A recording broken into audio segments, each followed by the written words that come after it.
L'honorable chef de l'opposition.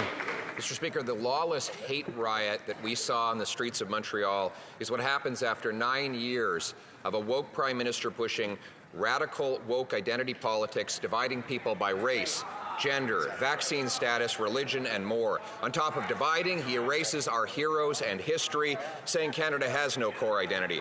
He opened the borders to terrorists and lawbreakers. The results? Assassinations on Canadian soil, firebombings and terrorist attacks against places of worship, 251% more hate crime. It wasn't like this before this Prime Minister and won't be after he's gone. Why not an election so we can fix what he broke?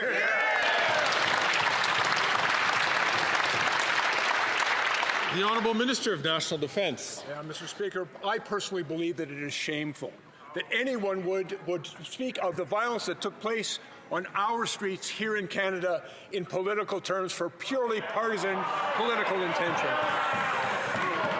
Mr. Speaker, I believe it is all of our responsibility to stand up to such hatred and to condemn it in the strongest possible terms, unequivocally and on behalf of all decent Canadians.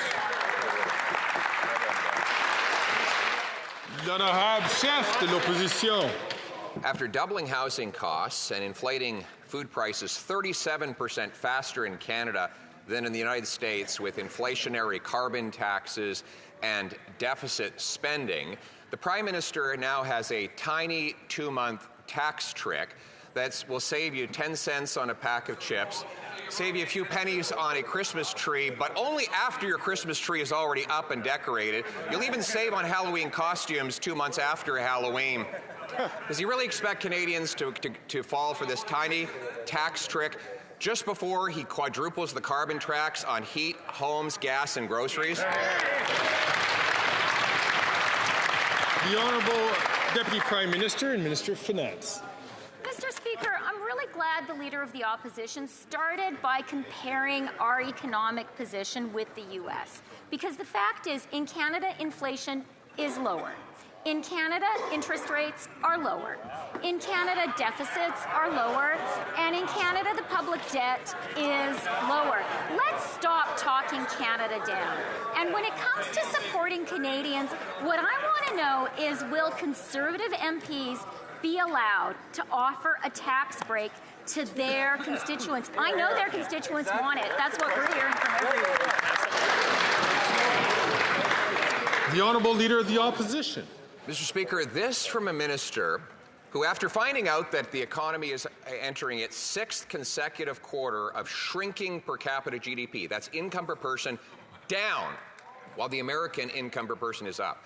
After she learned that there are 2 million people lined up at food banks, 38% more chronic homelessness, 1,400 homeless encampments in Ontario after 9 years of this government, she says we're not in a recession. We're in a vibe session, she says. So what's her message to people who are hungry and homeless after 9 years of her government? They just need to get with the vibe? Exactly.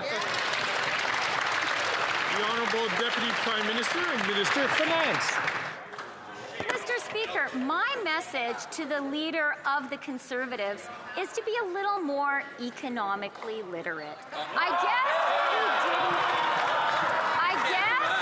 he didn't look at the recent GDP revisions, the upward revisions in GDP that show a good result for Canada in per capita GDP.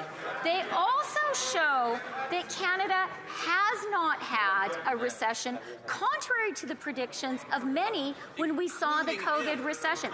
We have had a soft landing. That's something to celebrate.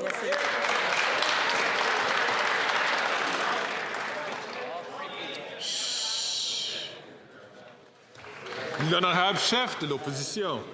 Well, the NDP leader is giving Canadians whiplash with his latest flip-flop and the flop on the flip.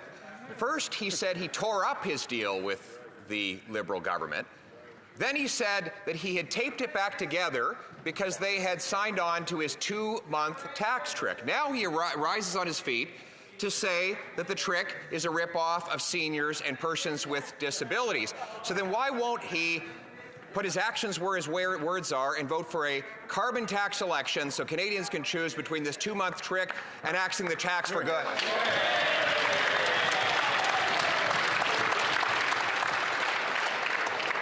It will be of no surprise I'm going to ask the honourable member from New Westminster Burnaby, please, not to take the floor unless recognized by the Speaker. The Honourable Deputy Prime Minister and Minister of Finance. Thank you very much, Mr. Speaker. Mr. Speaker, the only inconstant flip-flopper in this House is the Leader of the official opposition. For months, he has been talking about how Canadians need a little more support. But it turns out that unless you recite robotically his Dr. Seuss rhymes, he's not going to agree with your approach to helping Canadians. Now is the chance for him and his MPs to actually give Canadians some real support. Let's get together.